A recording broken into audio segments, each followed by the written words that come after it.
이름이 좋은 기름보다 낫고 죽는 날이 출생하는 날보다 나으며 조상집에 가는 것이 잔치집에 가는 것보다 나으니 모든 사람의 끝이 이와 같이 됨이라.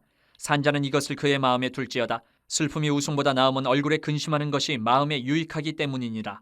지혜자의 마음은 초상집에 있으되 우매한 자의 마음은 혼인집에 있느니라. 지혜로운 사람의 책망을 듣는 것이 우매한 자들의 노래를 듣는 것보다 나으니라. 우매한 자들의 웃음소리는 손 밑에서 가시나무가 타는 소리 같으니 이것도 헛되니라. 탐욕이 지혜자를 우매하게 하고 뇌물이 사람의 명철을 망하게 하느니라. 일의 끝이 시작보다 낫고 참는 마음이 교만한 마음보다 나으니 급한 마음으로 노를 바라지 말라. 노는 우매한 자들의 품에 머무름이니라. 옛날이 오늘보다 나은 것이 어찌미냐 하지 말라. 이렇게 묻는 것은 지혜가 아니니라. 지혜는 유산같이 아름답고 햇빛을 보는 자에게 유익이 되도다. 지혜의 그늘 아래에 있음은 돈의 그늘 아래에 있음과 같으나 지혜에 관한 지식이 더 유익함은 지혜가 그 지혜에 있는 자를 살리기 때문이니라. 하나님께서 행하시는 일을 보라. 하나님께서 굳게 하신 것을 누가 능히 곧게 하겠느냐. 형통한 날에는 기뻐하고 곤고한 날에는 되돌아보아라. 이 두 가지를 하나님이 병행하게 하사 사람이 그의 장래 일을 능히 헤아려 알지 못하게 하셨느니라. 오늘 본문에서 전도자는 더 나은 것을 소개하면서 우리 인생에서 버려야 할 것과 추구해야 할 것이 무엇인지를 가르쳐주고 있습니다.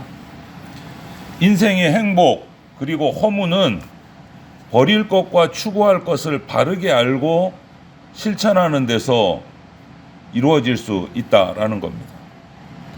진정한 행복, 진정한 만족을 위해서 그러면 우리는 무엇을 버려야 하고 무엇을 추구해야 할지를 선택해야 할지를 우리가 오늘 이 말씀에서 교훈받으면 좋겠습니다.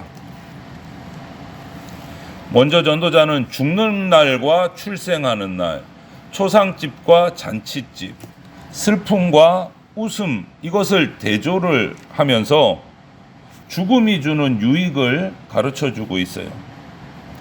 죽음을 통해서 인생의 끝이 있다라는 것을 자각을 하고 그렇게 그 마음을 기억하면서 품고 살아가면 우리 인생의 가치, 우리가 살아있는 이 존재의 의미를 깨닫고 살아갈 수 있다라는 거예요.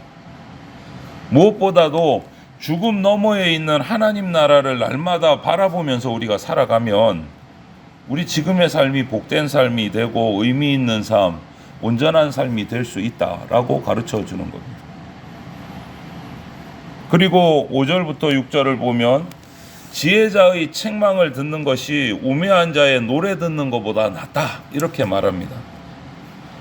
단순하게 책망, 노래 이것만 딱 두고 보면 누구라도 우리 귀가 즐겁고 마음이 즐거워지는 노래를 듣고 싶은 게 맞습니다.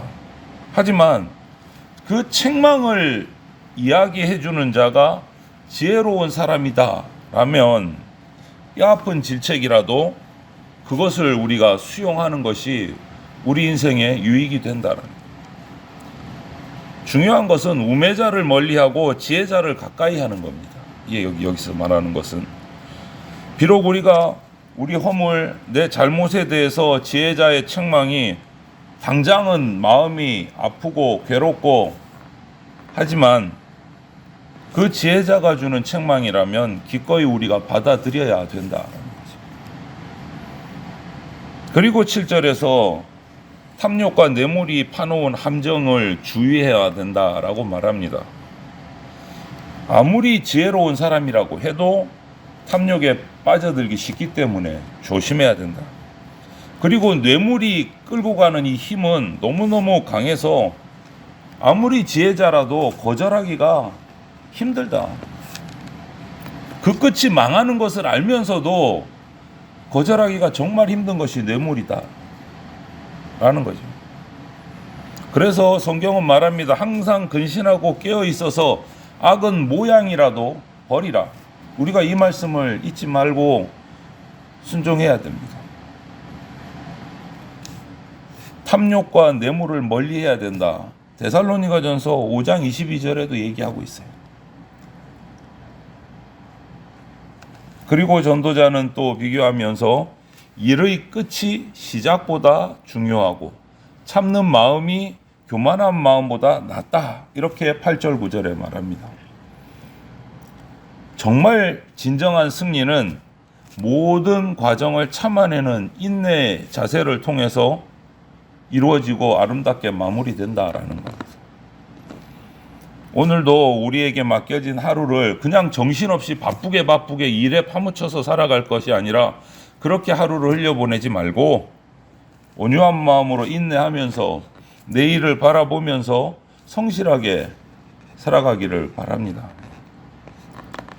이제 전도자는 지혜의 유익에 대해서 말해요. 11절 12절에 지혜는 유산같이 아름답고 햇빛을 피하는 그늘처럼 유익하다라고 말하는데, 여기서 유산은 재물을 말하고 아름답다라는 것은 유용하다라는 뜻을 가지고 있어요. 원어를 보면 이 말은 뭐냐, 지혜가 인생에 있어서 재물처럼 너무 유용하고 꼭 필요하다라는 거예요. 꼭 필요하다. 지혜는.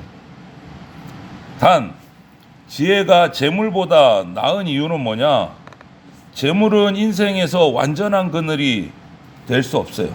유용은 하지만 지혜는 완전한 그늘이 될 수 있기 때문에 지혜를 구해야 된다. 지혜가 필요하다. 재물보다 값지고 인생의 진짜 쉼이 되고 그늘이 되는 지혜를, 하늘의 지혜를 우리는 하나님께 구하는 삶을 살아야 됩니다. 그리고 전도자는 공고한 날과 형통한 날을 허락하시는 분이 하나님이시다라는 것을 이야기하면서 모든 주권이 하나님께 있다라는 것을 기억하라 라고 말을 해요. 14절에 바울은 또 이렇게 얘기하잖아요. 고린도전서 1장 25절에 하나님의 어리석음이 사람보다 지혜롭고 하나님의 약하심이 사람보다 강하니라. 고린도전서 1장 25절에 이렇게 얘기해요. 결국 우리 인간의 지혜로운 삶은 어떻게 사는 것이 지혜로운 거냐? 내가 한계가 있는 인간이고 어리석은 인간이다라는 것을 인정을 하고 하나님께 의탁할 때 하나님이 가장 선한 길로 인도하신다라는 것을 믿고 순종하는 게 가장 지혜로운 거다. 가장 지혜로운 거다. 지식을 많이 쌓고 경험을 많이 쌓는 것이 지혜로운 것이 아니고 나의 한계를 인정하고 하나님께 의지하는 것이 지혜로운 방법이다. 지혜자다라고 얘기하고 있습니다. 이렇듯이 오늘 여러 가지 대조를 통해서 전도자가 솔로몬이 이야기를 했습니다. 죽은 거, 태어나는 거, 뭐 또 여러 가지 일들을 얘기했어요. 이렇게 전도자가 이것이 더 낫다라고 대조를 하면서 여러 가지 다양한 방법으로 소개한 것들을 오늘 한번 살펴보세요. 몇 가지나 되잖아요. 이 대조가 아이러니하게도 살펴보면 우리가 살아가는 이 세상에서 얻고자 하는 것, 우리가 가지고 싶어 하는 것과 정반대되는 이야기를 하고 있어요. 정반대되는 이야기. 여러 가지를 다 대조하면서 우리에게 가르쳤는데 세상이 이게 좋은 거야, 이게 행복이야, 이게 성공이야 라고 말하는 것과는 반대의 것을 가지라고 얘기해요. 전부 다 한결같이. 그러다 보니까 우리가 지금 세상을 살아가는 우리 입장에서 보면 혼란스러운 거예요. 이게 나은 건가? 아닌가? 긴가민가 하게 되고 혼란스러워지는 거예요. 성경이 말하는 게 세상에 말하는 것과 반대이기 때문에 혼란스러운 거예요. 이거 못 가지면 힘들 것 같은데, 손해볼 것 같은데, 불행할 것 같은데. 그런데 그것을 하나님은 그것이 맞다라고 얘기해요. 그래서 우리에게 필요한 것은 하늘의 지혜가 필요해요. 정말 우리 인생에, 내 영혼에게 더 나은 것이 무엇인지를 분별하는 지혜를 우리가 가질 수 있도록 매일의 삶 속에서 하나님께 간구하고 하나님의 말씀에 순종하는 삶을 우리가 살아갈 수 있어야 됩니다. 영적인 분별력이 필요하다. 이런 분별력이 없으면 그냥 넘어가요. 세상이 흘러가는 대로. 그게 맞는 것처럼 생각이 되기 때문에. 16세기에 우리가 또 아는 천문학자이고 가톨릭의 사제였던 코페르니쿠스라는 천문학자가 있어요. 코페르니쿠스. 이 사람이 열심히 연구를 했습니다. 참 오랜 기간 연구를 해서 발견한 것이 뭐냐? 지구가 태양을 중심으로 돈다. 과학에서는 이것을 지동설이라 그래요. 지동설. 태양은 가만히 있고 그 주변을 지구가 돌고 있다. 지동설을 발견을 했어요. 그런데 그 당시 중세 유럽에 카톨릭이 그 지역, 그 중세 유럽을 지배하고 있었는데 카톨릭은요, 천동설을 주장을 했어요. 천동설은 뭐냐? 지구가 중심에 있고 태양이 지구 주위를 돌고 있다라는 거예요. 그러다 보니까 이 코페르니쿠스가 말하는 지동설은 사람들이 인정을 해주지 않고 핍박을 했어요. 잘못된 교리다. 하나님이 이 땅을 세우시고 우리 사람을 세우셨는데 우리 중심으로 모든 것이 돌아간다는 그 천동설을, 그거 아니다.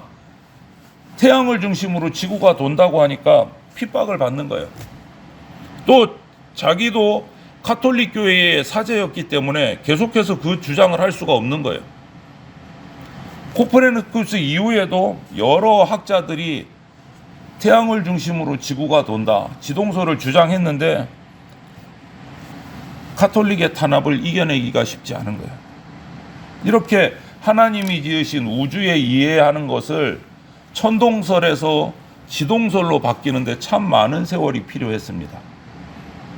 참 많은 세월이. 이렇듯이 우리 삶에, 우리 주변에, 내 인생의 관점을 바꾸는 일이 쉽지 않다는 거예요. 하지만 그 관점을 바꿀 때 우리 삶은 변합니다. 쉽지 않지만 포기해서는 안 된다는 거예요. 관점을 바꿀 때 삶이 변해요. 온누리교회에 신무하셨던 고 하용조 목사님의 책에 이런 이야기가 있더라고요. 세상에서 일어나는 모든 사건이나 사고들을 통해서 하나님이 우리에게 주시는 메시지가 무엇인지를 항상 생각해야 된다. 이 말이 뭐냐? 관점을 바꾸겠다는 거예요. 목사님이 하나님의 관점으로 상황을 살피고 보고 해석하는 능력을 가져야 되겠다. 하나님의 시선으로. 성경으로 보자면 요셉처럼 기독교적인 세계관, 성경적인 가치관으로 세상을 바라보고 해석하는 능력을 길러야 한다는 거예요. 과거에 쓰라어린 아픔들을 하나님의 예비하신 것으로, 하나님의 뜻으로 해석할 수 있는 관점을 가져야 된다.